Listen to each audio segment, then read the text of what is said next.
Plus que 3 jours avant le référendum en Crimée qui doit entériner le rattachement à la Russie, les États-Unis et l'Union européenne haussent le ton et se disent prêts à prendre des mesures très sérieuses.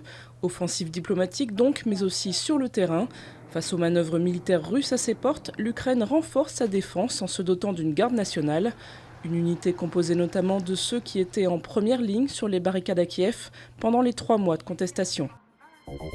Une enquête préliminaire est ouverte sur des accusations de prestations surfacturées à l'UMP par une filiale de la société de communication Big Malion, société fondée par deux proches de Jean-François Copé. Fin février, une enquête du Point faisait état de telles pratiques, notamment lors de la dernière campagne présidentielle.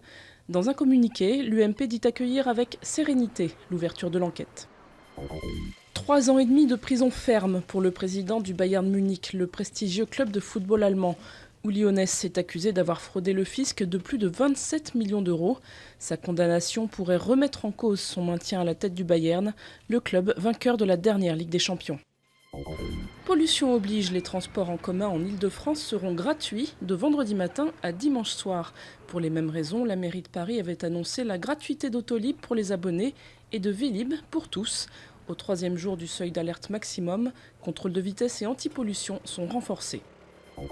Fidèle à son image moderne, c'est par un tweet que le pape François a marqué le premier anniversaire de son élection.